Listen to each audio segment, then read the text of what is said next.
Hi, everyone. Thanks for joining us today. We're excited here at Hawks to be hosting Latrice Bowman, and she is going to be speaking about empowering students to succeed in pre-calculus. My name is Lauren, and I'll be helping to be moderator today for Latrice, and we will have a Q&A session live after the presentation. So if you'd like to put any of your questions into the Q&A box, we'll be able to revisit those after her talk. And now I will hand it over to our wonderful presenter. Thanks, Latrice. Thank you, Lauren. All right, let me go ahead and share my screen.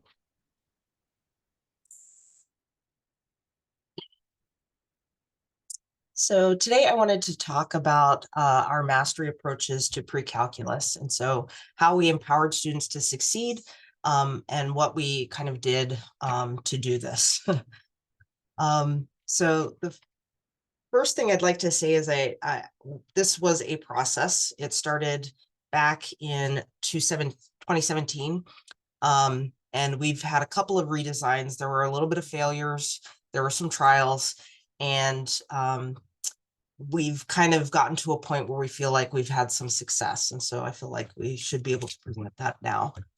So what I want to cover is basically what our pre-calc course looks like, some of the challenges we were facing, talk about the two different redesigns and some of the outcomes that we found, some of the results, both anecdotal and what data we have for this latest redesign, and then where we're planning to go.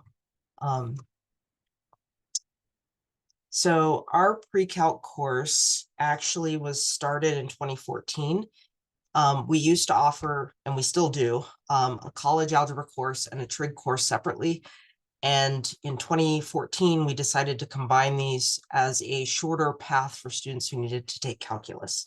And so ours is a 4-credit course. It's offered for the full 16 weeks.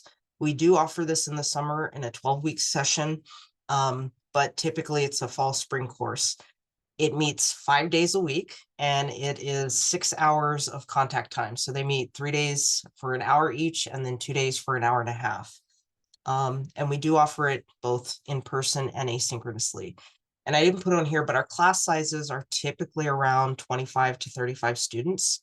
In the fall, we had slightly bigger, not too much bigger, but slightly bigger classes. Topics, like you can see here, it's a typical pre-calc course. So we're not jumping out of the hoops here. It's pretty much offered at most institutions this way. We're covering some functions and some trig.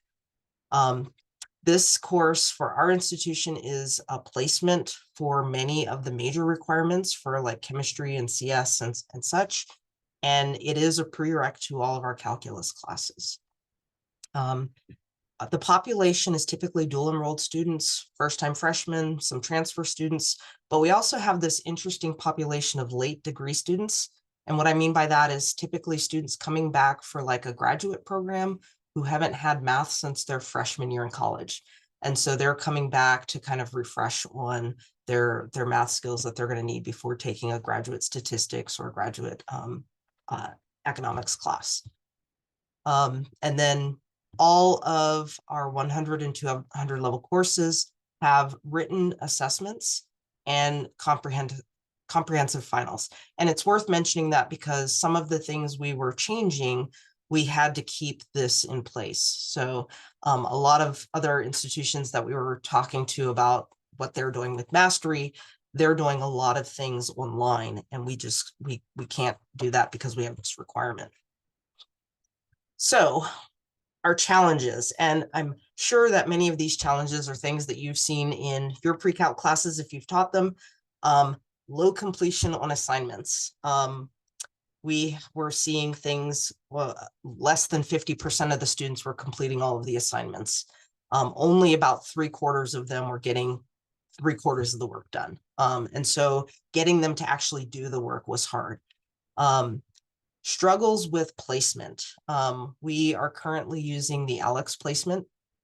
And unfortunately, it is not proctored. So we get some students that come in and they are missing some prerequisite material. And so we kind of started our course with a 2-week prereq ramp up. And then they'd get into the pre-calculus material. We also have a lot of students who come down from calculus because they're not quite ready for calc and then they feel like they need a pre-calc. So they come in and they've seen that stuff before and then it gets super easy for them and then they fall off the study wagon and things go awry. High drop-in withdrawal rate. So we have a 2-week period where students can drop classes like most universities do. We also have an additional 3rd week where they can drop swap. So for a math class, like I said, if you've got a calculus student who's not quite ready, they can drop down to a pre-calc class in that 3rd week. And then in the 10th week of classes, we have our withdrawal. So we had a lot of students right off the bat dropping down to intermediate algebra or things like that. Or later in the semester, they were struggling with all that prereq. They wanted to stay in the class, but they struggled enough and then found they just couldn't finish. And so we were having almost a 25% drop rate. Lots of poor study skills. So missing class, not reading the text, not doing the homework, all of those things you see with a lot of first-year students. We were seeing that in this class. And then all of our 100 level classes, we try to have an introduction survey where we can get some information from the students, kind of their expectations for the class, but also to kind of see where they're coming from and what they're expecting out of, what we're going to offer. And we always have questions about how they deal with math and math anxiety. And for this class, which was higher than our college algebra and the trig separately, 80% of the students showed prior issues with math anxiety. And then the last challenge we saw and why we wanted to address this course in particular is the low persistence into calculus. So as I mentioned before, this class was designed for students who are going into those STEM fields. So they're going to need to take a calc class. And typically we would like to see that done in the first year after they've taken this course. We were seeing about 40% of the students who had passed the class actually went on to a calc. And so that other 60% either weren't taking it that year, didn't take it at all, or tried to come back later, meaning after an academic year and trying to take it. And what we've seen then is often they've forgotten all the material and so had to brush back up. So those were kind of the things we were trying to address when we started this first redesign. Okay. And so the first redesign, basically we did over a 2-year period. One of the things we did was we implemented the Hawks Mastery homework to enhance the student learning outcomes. I will say when we did this the first time, it was not the best implementation. So we started out with a low mastery score of about 75%. We had set due dates for everything, and we had a very strict late penalty. So if a student didn't do something by the due date, they could submit it up later. But for each week, it was a 10% penalty. It was quite strict. We got rid of that 2-week review at the start of the semester. We were finding it was not doing what we intended, which was we wanted students to be able to review the material and then get into the functions. But what we were finding is either students really struggled with that prerequisite material and it took more than what we were expecting for them to get through it. Or like I said, we had the students that were kind of really good with the prereqs. And so then they slacked off and their study skills kind of waned when we got to the functions. So we cut that out and we started with functions. We built a diagnostic in Hawks to figure out where the students had deficiencies. And we used that to build in a corequisite model.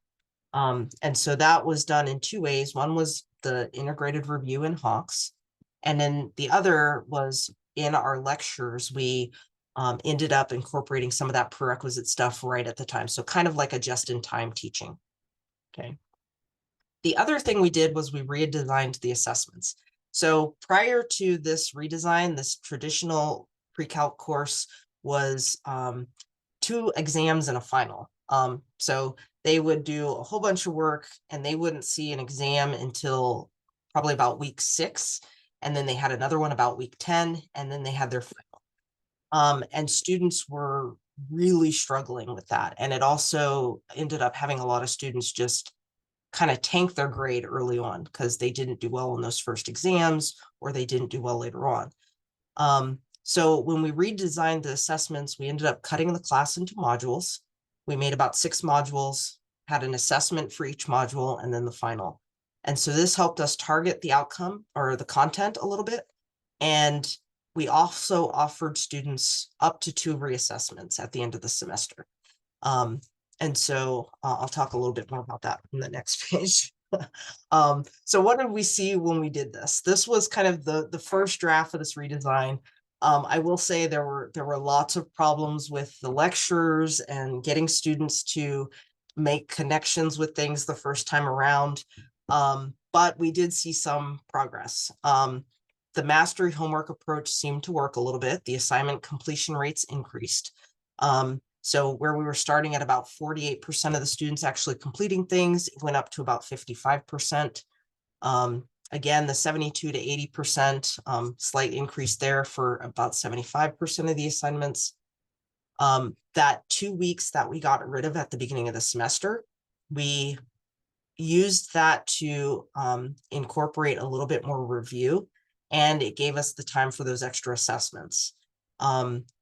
That actually made it really nice with the corequisites, because we ended up not having as much struggle with some of those prerequisite topics that we saw before, partly because we're building it into the course and to the content they were actually using. The redesigned assessments, one of the biggest things we got from our end of semester survey was students were feeling less anxiety. The assessments were a lot more focused, and we did see a 10% increase in the final exam grade. So here, even though we changed the intermediate assessments, we didn't change the final too much. It looked pretty much the same. Obviously, the problems change every semester, but the layout was the same. And we did see a 10% increase there. And then the collaborative assignments, we did try to encourage some student engagement a little bit more. With the traditional class, the students came in, lectured, got homework, came in for an assessment, and that kind of repeated. With those additional days, when we did these reviews, we actually made them a little bit more collaborative, gave them activities to work on so that they could review things. And these were no point activities. It was kind of come in, here's kind of the stuff that's going to show up. Let's work through them. If you have questions, let's ask. And students definitely found that a little bit more fulfilling than like what we were doing before, where we're just kind of lecturing at them. So, like I said, we had a second redesign because even though we saw some benefits to what we did before, we were still seeing kind of poor study skills. We were still seeing that a lot of students were struggling. And towards the end of the class, we were still seeing that low persistence into calculus. Okay.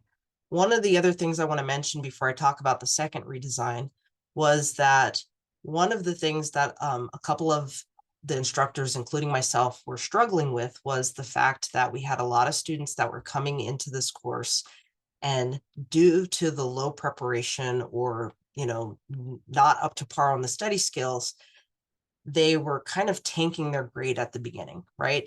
The idea is they'd turn in these homeworks, they'd get a grade for it, they turn in an assessment, they get a grade for it. But if they weren't on task early in the semester, they were losing those points and ended up not doing so well later on. So we ended up transitioning to a fully mastery-based schedule or course structure. And that meant we got rid of points across the board. There were no more, 10 points for this assignment, 100-point assessments, everything was mastery.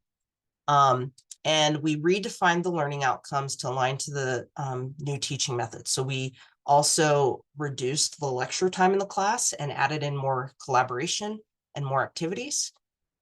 We adopted the TILT method, which is the transparency in teaching and learning, which just basically meant when we come up with our assignments, we're going to align them to the assessments, but we're also going to make sure that each assignment shows exactly what the learning outcome is and how the students are going to be assessed. And so we did that with all of our quizzes and all of our assessments. For Hawks, we removed the due dates. There's still some kind of guideline due dates in there, but there weren't any hard deadlines. Students had till the end of the semester to turn things in. And they got completion credit for this. And we kind of got rid of the homework. So we used to have written homework a couple times a week. We got rid of that and did quizzes for each of our learning outcomes, and then gave quiz retakes to align with the mastery grading model. The other thing we did is we reduced those review assignments and actually introduced real world application activities that connected what they were doing to some of their other disciplines. And so what we saw with this is the most recent, and we did this in fall 23. That was the first time we did it. We kind of started the remodel process right after COVID. But here's some of the key features. So what do we do? When I talk about mastery-based, you've probably heard of different types of mastery or specifications grading or ungrading. For us, what we did, we developed kind of a two-tier model. There's the MPRN, so mastery, progression, reassessment, and then no evidence. So we did that for all of the quizzes and the assessments. And then for all of the other assignments that we had, so the activities we were doing, the Hawks, we had some student reflections and tutoring appointments, and I'll talk about those in a minute. All of those were graded as complete or incomplete.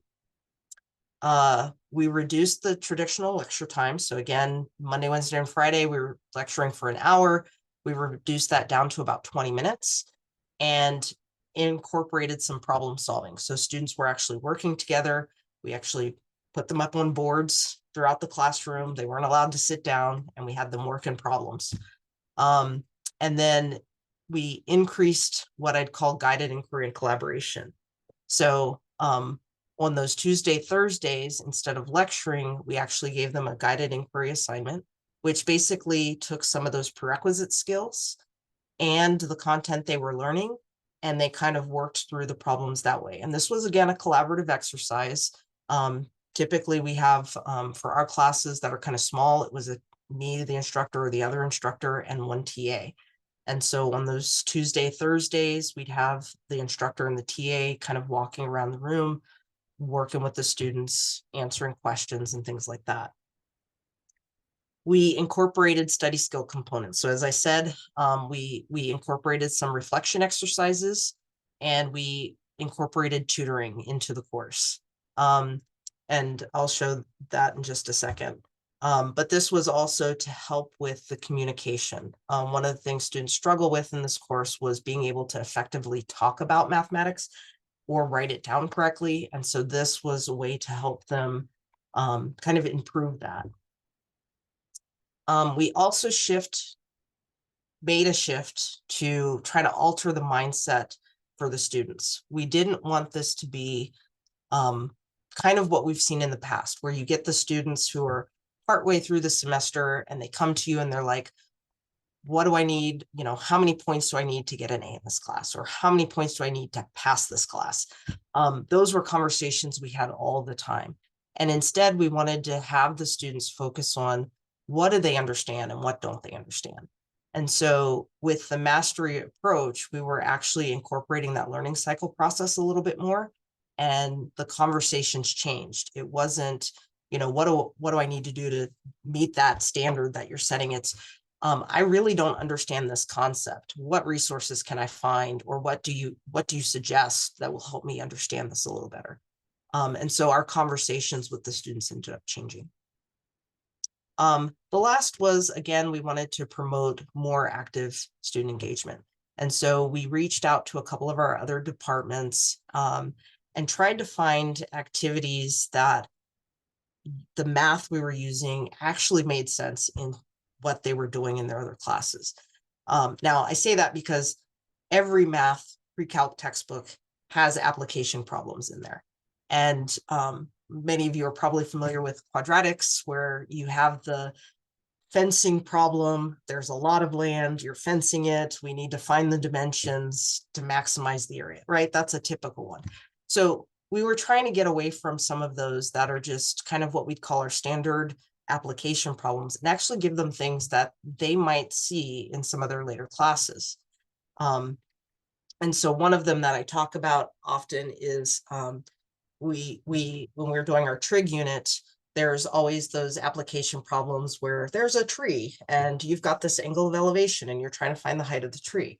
Well, instead of giving them something like that where they're working that problem, we actually went outside, had clinometers, had them measuring our buildings, finding the angles, and we did it different ways so they could do it with right triangle trigonometry or law of sines and cosines. But we changed a lot of the applications so they were more applicable to what they would see. And we did some that were kind of Alaska specific. So we did one where they were looking at 2 different fish populations and looking at their growths of sizes and finding the perfect combination that would be bait for salmon fishing. So we had some cool ones in there, but we tried to make it more interesting and applicable to some of the other fields that they were going to use. So here were our outcomes, and I'm going to start by saying this is something we're still going to be working on. We currently have 21 content standards, and you can see some of them we could probably combine, some of them we can probably revise a little bit, but we're looking through what we've done in college algebra and trig and pre-calc and what we're expecting of students in calculus, and tried to design what the main outcomes were that we needed for them to do well in the next class. On the right-hand side here, we have what we call our habits standards. These were the things we were hoping to create good habits for the students. This goes back to the study skills and just kind of the learning process. So we have that mathematical practice, which we used Hawks for, getting them in there and just practicing problems, making sure they understand it. The guided inquiry and activities was, again, kind of applying some of that mathematics. The tutoring, part of this was to actually look at your assignment and understand what you did wrong instead of getting your assignment back, looking at the grade and then chucking it in the trash. So we wanted to make sure they were actually kind of reviewing what they did. And then we had the self-assessments and reflections. And typically these were about every 2 weeks. We'd give them a couple of questions. Some of them were Likert scales, and just ask them to kind of reflect on what they did. What kind of things were working well in this module or unit? What did you struggle on? What kind of resources did you use? Do you still have questions on any of these things? And often we leave like a blank one where they can ask us questions. And so we would go in and answer those and just make sure that they were, following along with what they needed to do. And then the last 3 were the foundation standards. These are the things that kind of go back to that prerequisite stuff. We are incorporating that throughout the course now. So we wanted to make sure, every assignment we have on here, are you simplifying things correctly? So we didn't want to take away from the actual learning outcome, right? Because if they're doing the process right, for example, solving a quadratic equation, they may be using that process correctly, but they make a simple algebraic error. We didn't want to make them fully reassess on that because they've got the process correct. So we have this standard where, yeah, you got the quadratic equations, but you made some algebraic mistakes. Or same thing, where we're looking at graphing polynomial functions. You've got the right idea. You know where the intercepts are, you know what the end behavior looks like, but your graph isn't right, right? There's something wrong with your graph. So we had some of these kind of foundation standards in there so that they could kind of see and improve their writing, improve their communication. I did want to show a little bit about our learning management system because this is where some of our struggles came in. So we use Canvas, and Canvas does let you put in the outcomes and lay things out for students so they can see them. So we developed all our outcomes, and you'll notice here, you'll see them twice. What we asked the students was, you should be able to do this on a quiz and then later on an assessment. So we want to see you master or be proficient at least twice in the semester. And what that meant was some students did a quiz, they did a retake, and then they put that outcome on 3 assessments, right? And then that's when they finally mastered it. That was fine. But we list out the outcomes so the students can see this. And in each outcome, it gives them exactly what they're going to be asked to do. So you should be able to solve some exponential logarithmic equations, check for extraneous solutions. Here's the mastery for this. Again, no evidence and reassess. No evidence just means they didn't do it or didn't attempt it. Reassess is pretty much anything that's just kind of off the rails. Maybe they wrote something down, but it was not even close, right? but they attempted it, so they get a reassess.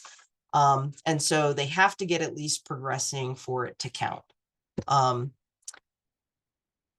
In Canvas, so this is the instructor side of things, you can see kind of where students are. So this was a snapshot from like a couple of weeks ago. We were just into our trig, so you can see equations 4, which is the trigonometric equations.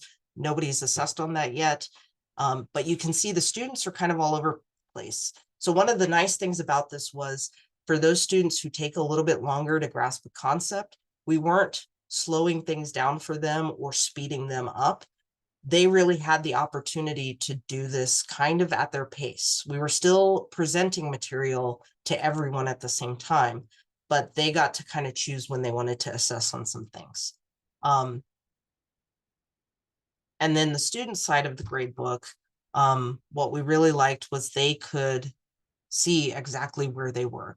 So for each of the outcomes, and I didn't click in here because I had to pull up one student's and I didn't want to show all of their information, but this was a view I could put on here that didn't show anything.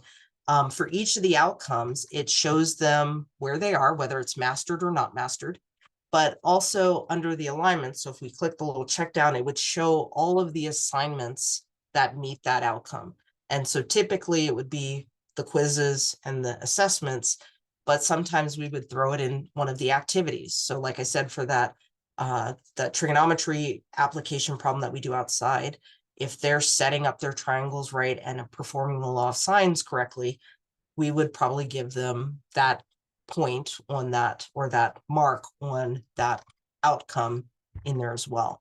And so we can look at those things as we're going through, but we were able to align things so students could see it and see where they had those opportunities to hit their mastery.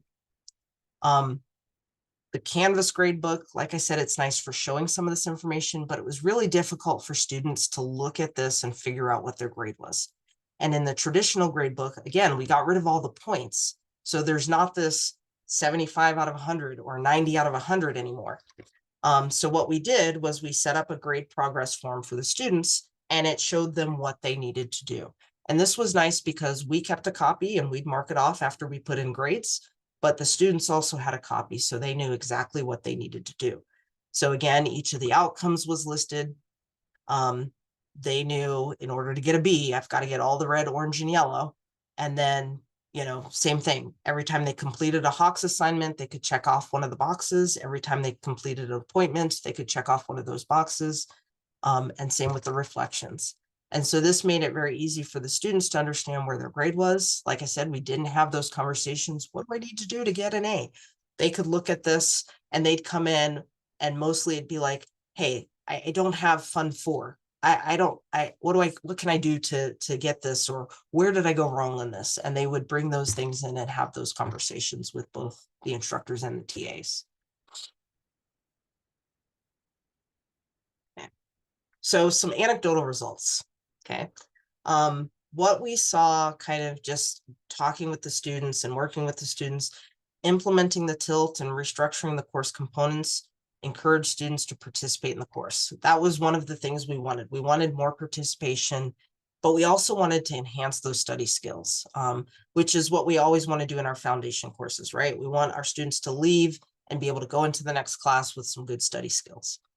The real world application activities, besides being just super fun and seeing the students get involved with things, it did increase the engagement, and students were actually finding better connections on how to do things, especially like the solving of equations and things like that. When they were struggling with it, when we just give them an equation to solve, when we actually put it into the real world, they're like, oh, well, this makes sense. It's got to be in this range, right? So I know how to check my solution and make sure the answer makes sense. Putting it into that application just made that a little clearer to the students. The mastery grading improved the student understanding. We, for the whole first redesign, like I said, we used the same kind of layout for our final exam. For the one we did in fall, we used the same final exam layout. We actually had an 82% pass rate on the final in fall 2023. Right now we're in the last week of classes, so our finals are next week. So we'll see how the spring students do.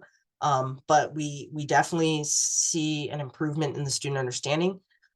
We increased student accountability.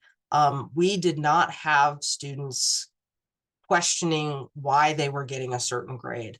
We didn't have them, feeling like I didn't get an opportunity to do this. They were very on the ball. They were like, I missed that first quiz retake. I know I need to take the second one. Can I come in at this time and do it? And they were there. It was great. And like I said, it promoted active participation in the learning process. Students were definitely using the retakes, which we were kind of concerned about, because we did for fall, they had to schedule an appointment to come in to do the retakes.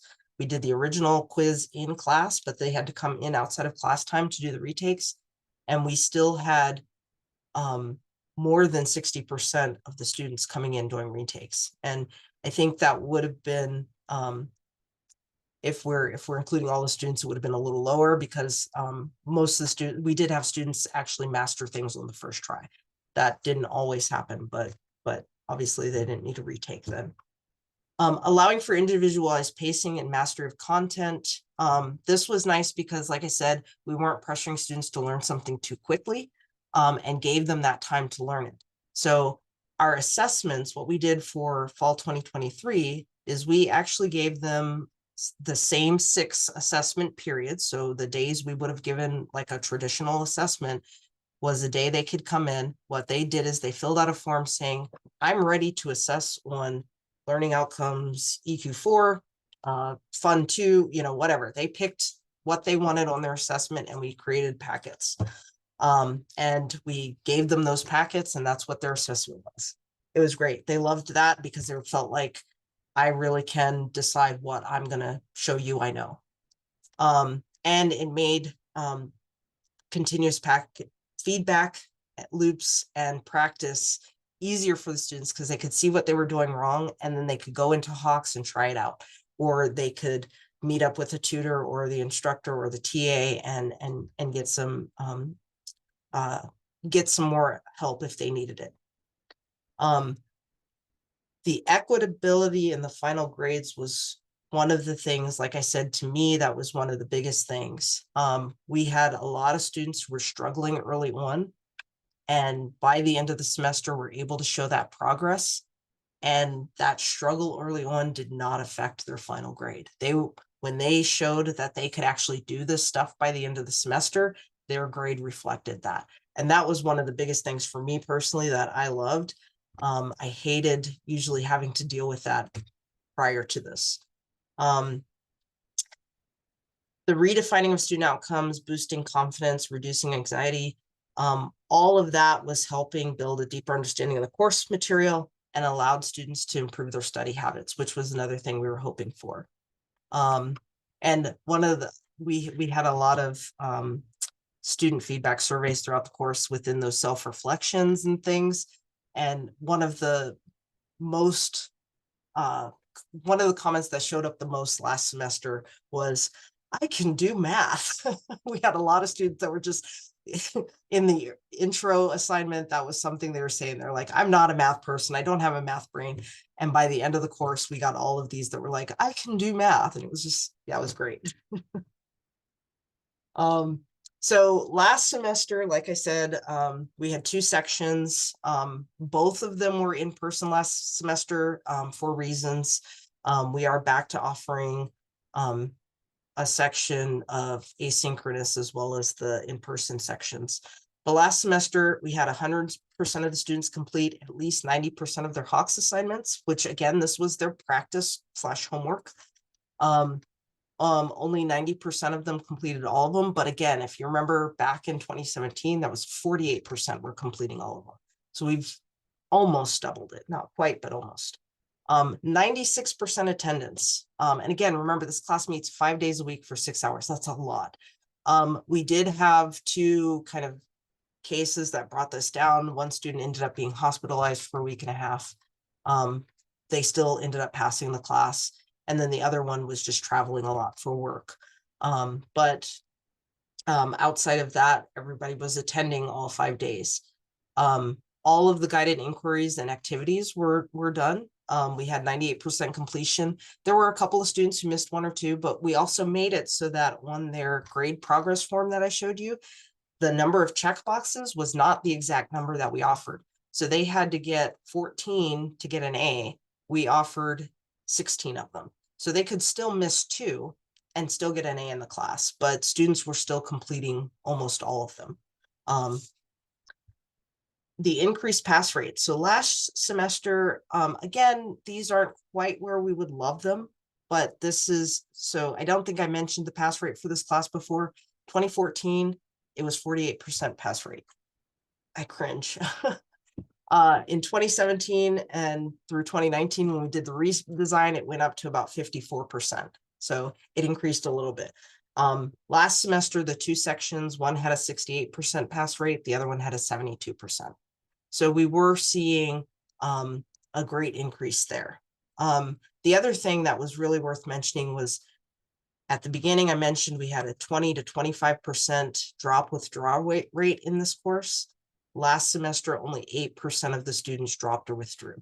And that was huge for us. We were like, yes, they're, you know, even though we still had the same population coming in, meaning students with low test scores or struggling missing prerequisite material, the drop rate decreased, which was huge. And this is another one I still want to work on with the faculty here. We have 59% of the students now that passed last semester enrolled in calc, and we're still enrolled this semester, and we're passing at midterm time. Again, we were at 48% before, so it's an increase, but I would really love to see that number get up into like the 70s and 80s. And then at this semester, we had midterms just a few weeks ago. 78% of the in-person students have a B or better in the class. This is 2 sections in person, and then we have 1 asynchronous section where 81% of the students had a B or better. And so, you know, like I said, we're in our last week of class, 1 week left to go. Most of these students are going to pass with a B or better. So we're seeing some progress here, and we're super excited about it. So the last thing I want to say is just where we plan to go from here.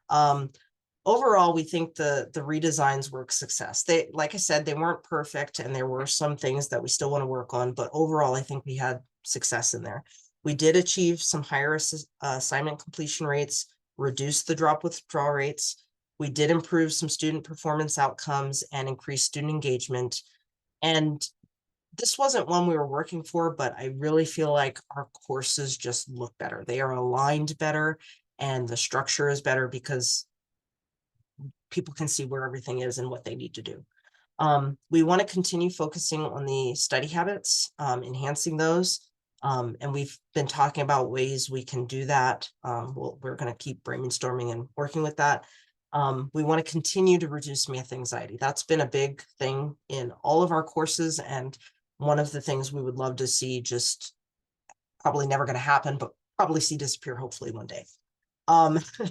We want to increase the student accountability. I think we've made strides in that, but we're not there yet. We want students to really be accountable for what they're learning and how they're getting through their courses. And then we definitely want to see a better persistence into calculus. Like I said, we'd love that to be up there in the 70s and 80s instead of in the 50s. We are working with other departments to incorporate some more of those real world applications. So in the fall, we had 3 kind of activities that we did. And this spring, we've got 5 of them, and we're hoping to incorporate a few more. Like I said, we want to work on our learning outcome list. 21 outcomes is a lot. And while students have been able to get through it, I do feel like there's some overlap in some of those and some things that we could probably refine down. And we also want to expand this to more sections. We wanted to start small and try it out. And so we've only offered it in the, well, fall 2017 to 2019, we actually did it in all of our pre-calc courses. This last semester and this semester, like I said, we've only done it in a couple of sections. So we're hoping to expand that. And then we want to streamline some processes. Like I said, the grading in Canvas is not the most useful, great. I don't know the word there. We ended up writing a Python program to actually do the assessments for the students. So they fill out the form. It puts their packet together based on the problems we've outlined for each assessment. So that we've already done some streamlining, but there's still some things that we feel like could just be a little better. And then we want to find ways to adapt to the student needs. This semester in particular, I think we're going to have a slightly lower attendance rate or participation rate because we do have a lot of students that are out sick this year or this semester. So we're hoping we can find ways to make, to adapt that better. And then just embrace some of the innovative educational practices. I feel like we've done a lot with that in this process. So using the tilt, we've started working with Stephen Klontz and his Check It program. If you haven't heard about that, you should check it out. They are working on a pre-calc version of it, but basically it's an online data bank that students can go to and just practice problems. So we're working on, incorporating that just to help with some more practice where it's kind of no low stakes, but looking for things like that we can help to provide resources for the students. And I think that's all I've got. Yeah, thank you. Hopefully that was interesting or useful. Like I said, we're still working on it. We're not perfect yet, but we're hoping to improve things a little bit more in the near future. Thank you so much, Latrice. That was wonderful. We appreciate you sharing all of your expertise and experience. There are just a couple of questions. I know we're almost at our time here, but if you're okay, I have just a few things from our audience. The first one is, I don't really have time to restructure my entire course. How might I get started with mastery grading? Do you have any insight you can share? Yeah, so in our 151, which is the college algebra course, we actually started this on a smaller scale. We didn't revamp that whole course. And so we just did the mastery grading on the written homeworks in there. So their assessments in that class are exactly like they've always been. And all we did was for the homeworks, instead of giving them a percentage on their score, we actually used the MPRN and gave them a chance to revise it. So I would say start out small, pick one component of your course, try it out on that, see how you like it, and then maybe expand over time. We kind of jumped right in and probably created more issues and work than we needed, but I'd say start small. That's probably good advice for life when we do anything new, is to start out small. And then just a couple more. We have, how often do students reassess their learning outcomes? Can you speak to that a little bit? Yeah, so in the fall, again, it was the first time we did the reassessments on the quizzes. So we gave them the quiz in class, and then they had up to 2 weeks to do any 2 reassessments. So they could come in like the next day and try it again. And if they didn't like their score, try it one more time in that 2-week period. So we gave them 2 reassessments on the quizzes. This semester, we cut it down to 1, because what we were finding last semester is most students, like 80% of them who came in on the reassessment, got it on that second try. So we cut it down to 1 reassessment. For the assessments themselves, and notice I'm not calling them exams. That was another thing we did. We kind of changed some of the terminology. For our assessments, like I said, in the first redesign, we started with just taking any 2. They could reassess any 2. And we did that in the last week of class, because usually that last week we were just reviewing. So we told them, hey, we'll take 1 day or 2 days, and you can use those 2 days to reassess. If you don't want to reassess, use it as a study day. When we did the second redesign, in the fall, like I said, we started and it was a lot of work for us that first semester. We decided we wanted students to really be able to assess on what they knew. So we created 7 assessments with all 21 outcomes. And what we did is we gave them a form. It had all the 21 outcomes, and we said, pick 12 or up to 12. So we did have some students that picked like 4 or 5 and others that picked 12, but they could pick which of those they wanted. And basically that was their 7 assessments. They could pick them on any of those 7. So, you know, as many times as they wanted, they could reassess on those.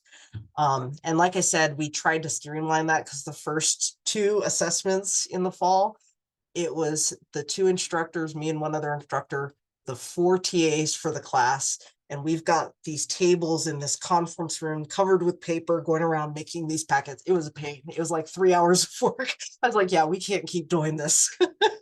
So that's when we sat down and spent, you know, it was probably about 3 hours writing a Python program to do it. And I'm so glad we did, because now it's like they submit it, we click a couple things, and then all of their assessments are made. So yeah, it's great. That sounds like a better plan, a much more efficient one. And then just one more question. If we do have that extra minute, how can I find out more about mastery grading? Yeah. So I actually, so me and one of other faculty members here attended a MAA workshop last summer through Open Math, and they were doing all this on ungrading. It was a week-long workshop. And one of the things, and I'm not part of them, I'm just going to promote it because it was really useful. But they have a grading workshop every year. There's one this June. And I could probably find the information. I probably should have had that already. I'm just going to stop sharing for a second and see if I can find it. But they have a grading workshop every June. And it's one of those workshops where the fee is like $50. So it's not like one of those big conferences where you're paying $400 to go. But they get people, they talk about the different methods, they talk about how to get started. And then also they've got a podcast where they bring people on and talk about what they're doing. And so, yeah, it's called the Grading Conference. Just look it up real quick. Like I said, I probably should have had this one there already, but I didn't. And they do have a website that has past resources. So if you're looking to get started, they have a thing that says, hey, here's how you can start with mastery grading. Here's some, you know, syllabi and things from other institutions. Here's some materials other people have been using. It's been, yeah, it's pretty useful.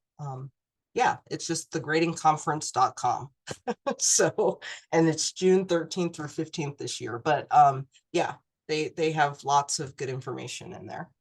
Thank you for sharing that. We don't want to have to recreate the wheel if something else is Yeah. out there. I remember that from my classroom days for sure. Well, thank you so much for sharing all of that. I don't actually see any other questions, so I think we are good, but thank you so much for joining us. Thanks to everyone who attended today. We will be emailing you a link to view Latrice's recording of the webinar once it's available. And I do want to put our little, I'll say infomercial in here. If you are interested in presenting any of your own learning and growing webinar ideas, please submit your proposals to our website here that I am posting in the chat. And we would love to hear more about what you might like to be presenting with us. We're always so excited to have people joining us, and they are free webinars that are brought to you by Hawks Learning. So we do hope you have a wonderful rest of the day. Thanks again to my friend Latrice, and we appreciate you joining us. Have a wonderful day. Mhm. Talk soon, Latrice. Bye-bye.